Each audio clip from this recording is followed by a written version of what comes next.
Alam nyo, at this point, kung hindi ka pagalit sa gobyerno, ewan ko na lang. Boom! The perfect specimen candidate para i-recruit sa bundok. Yung mga taong galit sa gobyerno without actually thinking kung ano yung root cause. So, this is Pinoy Extreme and pag-uusapan natin yung rant niya and tignan natin kung may merit. Malay nyo naman, meron. This is Pinoy Extreme. Let's do this. This is Pinoy Extreme. Ibig sabihin, sobrang ganda ng buhay mo para hindi magalit sa gobyerno. Well, isn't that something to look into? Kahit shitty yung gobyerno, pero maganda yung buhay niya, baka naman may ginagawa siya na hindi ginagawa nung ibang mahihirap at hindi maganda yung buhay para naman magawa din nila. Isn't that a better way of looking things? Well, karamihan kasi ng mga tao, hindi, dapat ganito ang serbisyo, so on and so forth.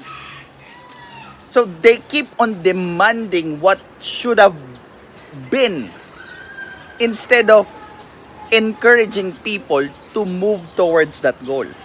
Gusto nila yung maging, eto, ibigay nyo sa kanila, parang taga-mando lang, taga-utos, boss, manager, amo, ganun yung gusto nilang mangyari doon sa problema ng ibang tao para at the end of the day, they could act highly, they could act mighty, na parte ako ng solusyon, parte ako ng naging paglaban sa karapatan ng mahihirap, karapatan ng manggagawa, karapatan ng kung ano-ano pa. Virtue signaling. Common yan sa social media para lang masabi or maka-attract sila ng, oo nga, itong taong to, grabe to sa paglaban ng karapatan ng mahihirap, karapatan ng manggagawa, kung ano pang karapatan. Pero ang hindi kasi nila naiisip, na bawat karapatang tinatamasa nila, may kaakibat na responsibilidad yan. Yun yung hindi nila dinidiscuss. Karapatan ng tulong sa pag-aaral. Well, of course, I agree with that. Pero responsibilidad mo rin magbigay pabalik. Hindi naman forever libre lahat. Libreng ospital, libreng pag-aaral. Hindi naman genie ang gobyerno na nagpo-produce or nagpiprint lang ng pera. This is a fact. Pag oras ng ayuda, present sila. Pero pag oras ng seminar, pag oras ng job hunting, hindi sila uma-attend. And that's from DSWD. So, anong impression yung gusto mong gawin doon? Na gobyerno pa rin yung may problema? Of course, hindi ko dinedeny na may problema sa gobyerno.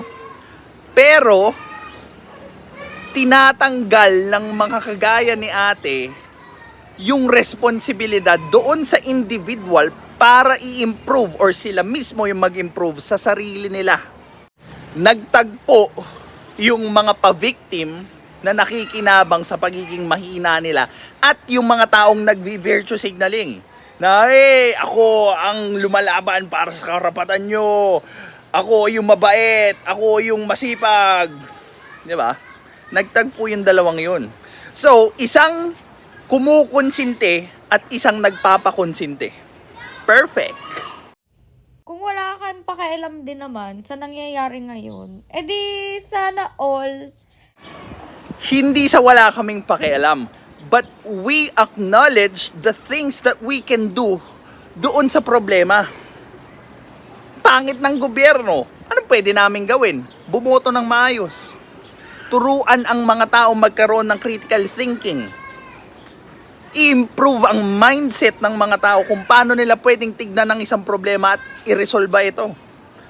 Hindi yung magde-demand ka sa ibang tao, ito gawin mo. Ito gawin mo kasi ito yung solusyon yan. Heck, they do not even perform a feasibility study or check kung ano yung cost ng solution na gusto nila. Masyadong ideal yung mga solusyon nila. Sana all ganyan kaganda ang buhay, di ba? Hindi mo kailangan magsana all para gumanda yung buhay mo. Kailangan mong kumilos towards your goal. Pero ang problema kasi, hindi nyo alam kung ano yung goal nyo. And most of the people, the Filipino people, ang goal lang nila is magreklamo kung gaano kahirap yung buhay nila. At kung paano nahihirapan yung ibang tao. Gusto kong iangat yung buhay ni ganito, ni ganyan. Pero, di ba?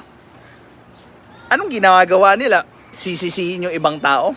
Imbes na kumuha kayo ng small steps or small actions towards your goal.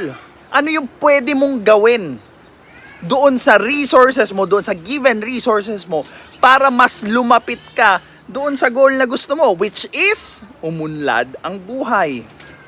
Pero anong ginagawa nyo? Rally doon, reklamo dito, 'di ba? Sunog heavy equipment doon, recruit dito. And do you think those actions will lead you doon sa goal nyo? Of course, no. For so many years, tinatry nyo na yan. Diba?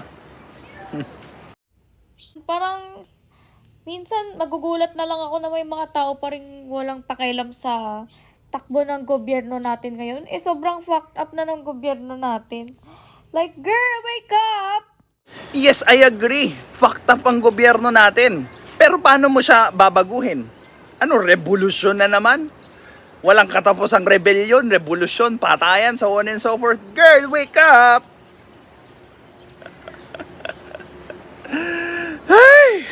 Hindi na maganda ang nangyayari sa bansang ito. Ginagago na po tayo ng sarili nating gobyerno. No? So, kung hindi ka pa rin gising sa katotohanan, sana all. Ang paggising sa parte ng buhay ng tao ay ang simula. Ngayon, kung gusto mong magkaroon ng pagbabago, kailangan mong kumilos. And yung pagkilos na yon, yung magre-resulta kung mas mapapalapit ka ba o hindi doon sa goal na sinet mo. So, nasa sayo na yan, at hindi last step ang pagiging woke. Sana all.